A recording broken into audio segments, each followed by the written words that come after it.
இந்த ஹோட்டல் எவ்வளவு பெரிய ரிச் ஆனதுன்னு தெரியுமா? இங்க வர விஐபிஸ் எவ்வளவு பெரிய ஆளுங்கன்னு தெரியுமா? இங்க வரதுக்கு கூட உனக்கு தகுதி இல்லை. ஏதோ ஒரு லக்கில் உள்ள வந்திருக்க. அப்படின்னா என்ன பண்ணணும்? வந்தமா, இந்த இடத்த சுற்றி பார்த்தோமா, என்ஜாய் பண்ணமான்னு கிளம்பி போயிட்டேரு. அதை விட்டுட்டு தேவையில்லாமல் போய் பேசி எங்களை சீட் பண்ணி எங்கள் முன்னாடி சீன் போடுற மாதிரி ட்ரை பண்ணாத என்று கீர்த்தி சொன்னாள். விஜய் விக்ரம் அருகே வந்து அவன் சட்டை காலரை பிடித்து பின்னால் தள்ளிவிட்டவன் அவனிடம், இங்கே பாரு, ஓவரா சீன் போட்டுக்கிட்டு இருக்க. ஃபர்ஸ்ட் இந்த ஹோட்டலோட ஓனர் நேம் என்னன்னு உனக்கு தெரியுமாடா? அது யாருன்னே தெரியாம இவ்வளவு ஆட்டம் ஆடிக்கிட்டு இருக்கல என்று அவன் கேட்டான். இன்னும் சிறிது நேரத்திற்கு பிறகு நடக்கப் போவது எதுவுமே தெரியாமல் விக்ரமை அவர்கள் அனைவரும் அசிங்கப்படுத்தி கிண்டல் செய்து கொண்டிருந்தனர். இதையெல்லாம் பார்த்து கொண்டிருந்த சுரபி மிகவும் மனது உடைந்து போனாள். என்ன விக்ரம் என்று அவள் கவலையுடன் கேட்டாள். இங்க பாரு சுரபி, நீ ஒன்னும் ஒரி பண்ணிக்காத. பிகாஸ் நீ எங்களோட கெஸ்ட். உனக்காக நான் அந்த விக்ரம ஒன்னும் செய்யல. பட் அவன் இங்க எல்லார் முன்னாடியும் ஓவரா சீன் கிரியேட் பண்ற மாதிரி பொய் பேசினது ரொம்ப தப்பான விஷயம். அதனால அவனை இங்க இருக்கிற எல்லாருக்குமே ஒயின் ஊத்தி கொடுக்க சொல்லு.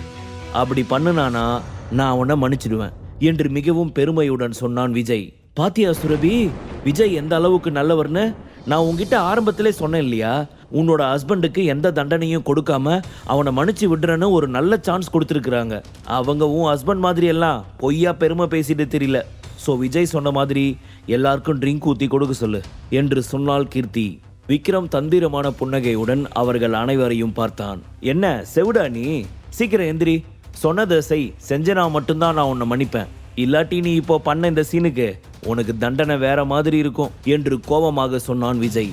அந்த சமயம் அவர்கள் இருந்த பார்ட்டி ஹாலின் கதவு திறந்தது. திடீரென ஒரு நடுத்தர வயதுக்காரர் உள்ளே வந்து, எல்லாருக்கும் வணக்கம், நான் தாஜ் ஹோட்டலோட சூப்பர்வைசர், எங்க ஜெனரல் மேனேஜர் இந்த 2 பாட்டில்களையும் இங்க டெலிவரி பண்ண சொன்னாரு என்று சொல்ல, அவன் பின்னால் நின்று கொண்டிருந்த வெயிட்டர்கள் இருவரும் தங்கள் கையில் இருந்த அந்த பாட்டிலை எடுத்து மேஜை மீது வைத்தனர். அதை பார்த்த அனைவரது கண்களுமே பரவசம் அடைந்தது. இந்த ஒயின் அவ்வளவு சாதாரணமான ஒயின் கிடையாது. உலகத்திலேயே இது ரொம்ப விலை உயர்ந்தது. இந்த பாட்டில் இருக்கிற சரக்கு குடிக்கிறதுக்கெல்லாம் ஒரு அந்தஸ்து வேணும் என்று நினைத்த அனைவரது கண்களும் ஆச்சரியத்தில் மின்னியது. அடிக்கடி மிகப்பெரிய செலிபிரிட்டிஸ் அங்கு பார்ட்டிக்கு அரேஞ்ச் செய்வதால் இந்த பாட்டில்கள் அங்கு ஓரளவிற்கு அவைலபிளாக இருந்தது. இந்த பாட்டில் கிட்டத்தட்ட 1 கோடி ரூபாய்க்கு சமமானது. அப்படிப்பட்ட இந்த பாட்டில் எங்களுக்கு ஃப்ரீயா வந்துச்சா என்று நினைத்து ஆச்சரியப்பட்ட விஜய் அங்கு நின்று கொண்டிருந்த சூப்பர்வைசரை பார்த்து, நீங்க சொல்றது எனக்கு சரியா கேட்கல, மறுபடியும் சொல்லுங்க என்றான் விஜய். சார், இந்த ஒயின் பாட்டில் இந்த பார்ட்டிக்கு வந்திருக்கிற முக்கியமான ஒரு பர்சனுக்காக கிஃப்ட் பிரசன்ட் பண்ணப்பட்டது. ஜெனரல் மேனேஜர் கண்ணன் தான் அனுப்பி வச்சாரு என்று சொன்னார் அந்த சூப்பர்வைசர். என்னது, கிஃப்டா பிரசன்ட் பண்ணப்பட்டிருக்கா? அதுவும் ஜெனரல் மேனேஜர் கண்ணனா என்று விஜய் கேட்டுக்கொண்டிருக்க, இதுல நீங்க ஷாக் ஆகிறதுக்கு என்ன இருக்குது? கண்டிப்பாக இந்த பாட்டில்ஸ் உங்களுக்காக தான் வர வைக்கப்பட்டிருக்கோம். பிகாஸ் பாம்பேலேயே நீங்கள் எவ்வளவு பெரிய டாப் ஆள்னு எங்கள் எல்லாருக்குமே ரொம்ப நல்லாவே தெரியும். ஸோ கண்டிப்பாக இந்த பாட்டில் உங்களுக்காக தான். இந்த பார்ட்டிக்கு வந்ததுனால எங்களுக்கு எவ்வளவு பெருமை அப்படின்றது நாங்கள் இப்போ ரியலைஸ் பண்ணுறோம். இனிமேல் நாங்கள் எங்கள் லைஃப் ஃபுல்லாக உங்களை ஃபாலோ பண்ணுறதுன்னு முடிவு பண்ணிட்டோம் என்று அங்கிருந்த அனைவருமே விஜயை தலையில் தூக்கி வைத்து கொண்டாட முடிவு செய்தனர். நீங்கள் சொல்கிறது என்னமோ கரெக்ட் தான். இந்த பாட்டில் அனுப்பி வச்ச ஜெனரல் மேனேஜர் கண்ணன் என்னோட ஃப்ரெண்டு தான் என்று நினைத்தவன் தன் மனதிற்குள், ஆனா கண்ணன் தான் இதை நமக்காக அனுப்புனாரா? கண்ணனை விட நான் அந்த அளவுக்கு ஒன்றும் ஒர்த்தானவன் கிடையாது. நம்மளை விட கண்ணன் ரொம்பவே மேலோட்டமானவர் தான். அப்படிப்பட்டவர் எனக்காக இதை அனுப்புனாரா? புரியலையே என்று யோசித்தவனுக்கு அங்கிருந்தவர்களின் புகழ்ச்சியும் ஆர்ப்பாட்டமும் அவனை மிகவும் மகிழ்வித்தது. அதனால் எதுவும் பேசாமல் அவர்களுடன் சேர்ந்து என்ஜாய் செய்ய ஆரம்பித்தான். ஆனால் இதையெல்லாம் வேடிக்கை பார்த்து கொண்டிருந்த விக்ரமிற்கு மிக நன்றாகவே தெரியும் அபினவ் மூலம் இது தனக்காக வர வைக்கப்பட்டது என்று. ஆனால் இது எதுவும் தெரியாமல் அவர்கள் ஆர்ப்பாட்டம் ஆடிக்கொண்டிருப்பதை பார்த்தவனுக்கு அவர்களை நினைத்து சிரிப்புதான் வந்தது. எல்லாருக்கும் ஒரு கிளாஸ் ஊத்தி கொடு என்று சொன்னவன் சுரபி பக்கம் திரும்பி, ஹே சுரபி, நீ எதுக்காக இவ்வளவு டல்லா இருக்க? நீ பயப்படாத, நான் உன்னோட ஹஸ்பண்ட் விக்ரம ஒன்றும் பண்ண மாட்டேன். ஜஸ்ட் அவனை எங்களுக்கு ஒயின் மட்டும் சப்ளை பண்ண சொல்லு, அதுவே போதும். அது மட்டும் இல்லாமல் பாம்பேல நீ இன்னொரு பிரான்ச் ஸ்டார்ட் பண்ண போகிறதா இருந்தா என்னை காண்டாக்ட் பண்ணு. நிச்சயமாக நான் உனக்கு ஹெல்ப் பண்ணுறதுக்கு தயாராக இருக்கேன், ஓகேவா என்று சொன்னவன் விக்ரமை பார்க்க அவன் அப்பொழுது அசையாமல் அந்த இடத்திலேயே தான் நின்று கொண்டிருந்தான். என்னடா, நான் சொல்றது உன் காதுல விழுந்துச்சா இல்லையா? இவ்வளவு சொல்லியும் நீ பேசாம அதே இடத்துல நின்றுட்டு இருக்க. இப்ப எங்களுக்காக ஒயின் ஒரு கிளாஸ் ஊத்தி சப்ளை பண்ண போறியா இல்லையா என்று அவன் கேட்க விக்ரமிடம் இருந்து எந்த ஒரு பதிலும் வரவே இல்லை. என்ன விக்ரம், உனக்கு அந்த அளவுக்கு திமிரா? விஜய் மல்ஹோத்ரா எப்படிப்பட்ட ஆளுன்னு இப்ப நீ உன் கண்ணு முன்னாடி பார்த்துட்டல. இது எவ்வளவு விலை மதிப்பான பாட்டில்னு உனக்கு தெரியுமா? இந்தியாவிலேயே இந்த பாட்டில் ரொம்ப ரொம்ப முக்கியமான விஐபி பர்சன் மட்டும்தான் யூஸ் பண்ண முடியும். இதோட பிரைஸே கிட்டத்தட்ட 1 கோடி கிட்ட இருக்கும். அப்படிப்பட்ட இந்த பாட்டில் இவரை கேட்காமலேயே இவர் இங்க வந்திருக்காருன்னு தெரிஞ்சுக்கிட்டு இங்க இருக்கிற ஜெனரல் மேனேஜர் மூலமா கிஃப்ட் பிரசன்ட் பண்ணப்பட்டிருக்கு. அப்படிப்பட்ட விஜய் இவ்வளவு தூரம் உன்கிட்ட பொறுமையா சொல்லியும் நீ எதையுமே காதுல வாங்கிக்காம இப்படி குத்துக்கல்லு மாதிரி அசையாம நின்னுட்டு இருக்க. உனக்கு அவ்வளவு துணிச்சலா? இப்ப விஜய் சொன்னதை நீ பண்ண போறியா இல்லையா என்று சொன்ன கீர்த்தி சுரபி பக்கம் திரும்பி, என்ன சுரபி, நீ கூட விக்ரம் கிட்ட சொல்ல மாட்டியா? அவன் எந்த அளவுக்கு திமிரா நடந்துக்கிறான். இப்ப வந்ததுல இருந்தே விஜய் உன்கிட்ட எந்த அளவுக்கு அன்பா நடந்துக்கிறாரு.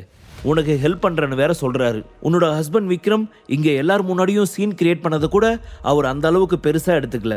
மன்னிச்சு சின்ன பனிஷ்மெண்ட் தான் கொடுத்துருக்கிறாரு. அதை கூட பண்ணாம நின்னானா அது எவ்வளவு பெரிய தப்பு. உனக்கே அது புரியுதா இல்லையா? இதை பற்றியெல்லாம் நீ அவங்ககிட்ட எடுத்து சொல்ல மாட்டியா? விஜய்க்கு கோபம் வர்றதுக்குள்ள அவங்ககிட்ட சொல்லி சீக்கிரமா எல்லாருக்கும் ட்ரிங்க் சப்ளை பண்ண சொல்லு. விக்ரம் சுரபி இருவருக்குமே விஜய்க்கு கீர்த்தி ஜால்ரா போடுவதை போல் தாங்களும் ஜால்ரா போட வேண்டும் என்று நினைக்கிறாள் என்பதை மிகவும் தெளிவாக புரிந்தது. இவர்கள் இத்தனை பேசியும் சுரபி மற்றும் விக்ரமிடம் இருந்து எந்த ஒரு பதிலும் வரவே இல்லை. அவர்கள் மௌனத்தை பார்த்தவர்களின் கோபம் இன்னும் அதிகமானது. இவ்வளவு சொல்லியும் உங்ககிட்ட இருந்து எந்த ஒரு பதிலும் வரவே இல்லை தானே என்று சொன்னவாறே தன் முன் இருந்த அந்த விலை மதிப்பான ஒயின் பாட்டிலை ஓபன் செய்த விஜய் ஒரு கிளாஸ் ஊற்றி குடித்து பார்த்து, வாவ், செம்ம டேஸ்டா இருக்கு. இமீடியட்டா இது எல்லாருக்குமே சப்ளை பண்ணிட்டு உனக்கு வேணும்னா ஒரு கிளாஸ் எடுத்துக்கோ. உன்னோட லைஃப் முழுக்க நீ எவ்வளவு நினைச்சாலும் இந்த மாதிரி ஒரு ட்ரிங்கை நீ குடிக்கிறதுக்கான வாய்ப்பே கிடையாது. இந்த ஜென்மம் இல்லை, எத்தனை ஜென்மம் எடுத்தாலும் உன்னோட லெவலுக்கெல்லாம் இது எட்டாத கனிதான். அதனால இந்த சான்ஸை யூஸ் பண்ணிக்கோ என்று விஜய் சொல்ல அவனை பார்த்து நக்கலாக சிரித்தான் விக்ரம். அவனது இந்த அலட்சிய பார்வையும் சிரிப்பும் விஜய்க்கு மேலும் கோபத்தை வரவைத்தது. என்னடா விட்டா ஓவரா பண்ணிக்கிட்டு இருக்க என்று சொன்னவாறு விஜய் அவன் முன் சென்று அவன் சட்டை காலரை பிடிக்க போன சமயம் படார் என ஒரு கதவு திறந்தது. உடனே அனைவரும் கதவு பக்கம் திரும்பி பார்க்க அங்கே வாசலில் கருப்பு நிற உடையில் உயரமான நடுத்தர வயது மனிதர் வந்தார். மிஸ்டர் கண்ணன் என்று ஒரு சேர உச்சரித்தவாறு அவர்கள் அனைவருமே ஜெனரல் மேனேஜர் கண்ணனையே பார்த்தனர். வாவ், விஜய் மல்ஹோத்ரா இந்த அளவுக்கு செல்வாக்கு உள்ள ஆளுன்னு நான் எக்ஸ்பெக்ட் பண்ணவே இல்லை. கடைசியில இந்த ஹோட்டலோட ஜெனரல் மேனேஜர் கண்ணனே இங்க நேர்ல வந்து விஜயை மீட் பண்ண வந்திருக்கிறாரு என்று ஒருவருக்கு ஒருவர் தங்களுக்குள் கிசுகிசுத்து கொண்டனர். கண்ணன், நீங்களே இங்க வந்திருக்கீங்களா? ரொம்ப சந்தோஷம், வாங்க என்று விஜய் மிகவும் பணிவாக சொல்ல ஜெனரல் மேனேஜர் கண்ணன் அவனை அலட்சியப்படுத்திவிட்டு தனது பார்வையை விக்ரம் பக்கம் திருப்பி ஒரு மரியாதை கலந்த சிரிப்புடன் அவனை பார்த்து சிரித்தார். அவரது இந்த செயல் அங்கிருந்த அனைவரையுமே ஆச்சரியப்படுத்தியது. அது மட்டும் இல்லாமல் இது விஜய்க்கு மிகப்பெரிய அவமானமாக இருந்தது. என்னாச்சு இவருக்கு? ஒருவேளை கண்ணு எதுவும் தெரியாதா என்ன? விஜய் இங்கதான் இந்த நிக்கிறாரு. அவரே நேரடியா இப்போ இந்த கண்ணங்கிட்ட பேசினாரு. விஜய் கிட்ட ரிப்ளை பண்ணாம அந்த விக்ரம பார்த்து சிரிச்சிட்டு இருக்காரு என்று அவர்கள் இப்பொழுது சத்தமாக முணங்க ஆரம்பித்தனர். சுரபிக்குமே அங்கு நடக்கும் எதுவும் சரியாக புரியவில்லை. ஆனால் விக்ரம், ஜெனரல் மேனேஜர் கண்ணன் இருவரும் தெளிவாக புரிந்து கொண்டனர். போன முறை விக்ரம் பாம்பே வந்திருந்த பொழுது ரெட்டி குடும்பத்தை அழிப்பதற்காக அபியை தன்னுடன் அழைத்து சென்றான். அப்பொழுது ஜெனரல் மேனேஜர் கண்ணனும் அபினவுடன் தான் இருந்தான். அதன் மூலம்தான் விக்ரமை பற்றி அவர் நன்கு தெரிந்து வைத்திருந்தார். உண்மையை சொல்ல போனால் அந்த ரெட்டி குடும்பம் அழிவிற்கு பின்புதான் விக்ரமுடன் இந்த நல் உறவினால் அபினவ் மேலும் அதிக வளர்ச்சி அடைந்தான். அபினவின் ஜெனரல் மேனேஜரான கண்ணனும் அதன் மூலமாகத்தான் மிகவும் பிரபலமாக மாறினார். அதை போல அவரது வட்டாரத்திலும் அவரது பதவி அதிகரித்தது. கண்ணன் தனது பேச்சை உதாசனப்படுத்திவிட்டு விக்ரமை பார்த்ததை பற்றி விஜய், ஒருவேளை இவன் லோக்கலா இருக்கிறதுனால கூட இவன் எதுக்காக இங்க நின்னுகிட்டு இருக்கான்னு கூட பார்க்கலாமோ என்னவோ என்று தன் மனதை தனக்குத்தானே சமாதானப்படுத்தியவன் கண்ணனை பார்த்து, மிஸ்டர் கண்ணன், நீங்க எந்த அளவுக்கு நல்ல மனசு உள்ளவர்னு நான் எக்ஸ்பெக்ட் பண்ணவே இல்லை. இந்த காஸ்ட்லி ட்ரிங்கை எனக்காக அனுப்பி வச்சதுக்கு ரொம்ப நன்றி. உங்களோட விருப்பத்துக்காக இப்பவே நான் உங்க கண்ணு முன்னாடி ஒரு கிளாஸ் எடுத்து குடிக்கிறேன் என்று சொன்னவாறு விஜய் அதை உடனே எடுத்து ஒரு கிளாஸ் ஊற்றி அதை கண்ணனிடம் கொடுத்து விட்டு தனக்காக இன்னொரு கிளாஸ் எடுத்து ஊற்ற போக கண்ணன் முகம் சுடித்து விஜயை பார்த்தான். அது மட்டும் இல்லாது அவன் கையில் இருந்த அந்த கிளாஸை பார்த்ததும் அவருக்கு கடும் கோபம் வந்தது. ஹே மிஸ்டர், இது மிஸ்டர் விக்ரம் சாருக்காக வர வைக்கப்பட்டது. இதை எப்படி நீ எடுத்து குடிக்கலாம்? இதை ஃபர்ஸ்ட் தொடுறதுக்கு உனக்கு தகுதி இருக்குதா? இதை உனக்காக தான் அனுப்புனேன்னு நீயா எப்படி தப்பு கணக்கு போடலாம் என்று தீவிரமாக கேட்டான் கண்ணன். அதை கேட்டதும் விஜயின் முகத்தில் இருந்த புன்னகை சற்று நின்றது. கண்ணன் முகத்தில் இருந்த கோபத்தை பார்த்து குழம்பினான். கண்ணன் எதற்காக இப்படி பேசுகிறான் என்று அவனுக்கு புரியவில்லை. வாட்? என்ன சொன்னீங்க? இந்த ட்ரிங்க் எனக்கானது இல்லையா? அதுவும் இவனுக்காகவா? இந்த விக்ரம்காகவா? இம்பாசிபிள் என்று விஜய் கோபமாக பல்லை கடித்தவாறு சொல்ல, என்ன விஜய், உன்னை பத்தி நீ உன்னோட மனசுல என்ன நினைச்சுக்கிட்டு இருக்க? நான் எதுக்காக உனக்கு இதை அனுப்பணும்? உனக்கு அந்த மாதிரி ஒரு நினைப்பு வேற இருக்குதா? உண்மையிலேயே மல்ஹோத்ரா ஃபேமிலி முன்னாடி உன் நிலைமை என்ன என்று கண்ணன் கோபமாக கேட்டான். அதை கேட்டு விஜயின் முகம் அவமானத்தில் சிவந்தது.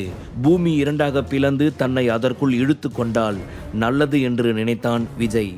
தன்னுடைய ஃப்ரெண்டு அவன்தான் தனக்கு இதை அனுப்பி வைத்திருக்கிறான் என்று அனைவர் முன்னும் தம்பட்டம் அடித்த அவனின் நிலைமை சிறிது நேரத்திலேயே இந்த அளவிற்கு அவமானமாக மாறும் என்று அவன் துளியும் எதிர்பார்க்கவே இல்லை. அதே சமயம் கண்ணனை எதிர்த்து பேசவும் அவன் துணியவில்லை. இருவரின் நிலைமையும் மிகவும் வித்தியாசமானது. விஜய் சம்பவ இடத்திலேயே உயிரிழந்தாலும் அவனை பற்றி அவன் சார்பாக அவன் குடும்பத்தில் யாருமே போராட மாட்டார்கள். விஜய் பேசியதை நினைத்து கண்ணனின் கோபம் அதிகமானது. உடனே இடது காலால் அங்கிருந்த சேரை எட்டி உதைத்தார். ஆனால் வீசும் பார்வையோடு விஜயை முறைத்து பார்த்தார். முழு கதையையும் கேட்டு மகிழ பாக்கெட் FM ஆப்பை டவுன்லோட் செய்யுங்கள். லிங்க் டிஸ்கிரிப்ஷனில் கொடுக்கப்பட்டுள்ளது.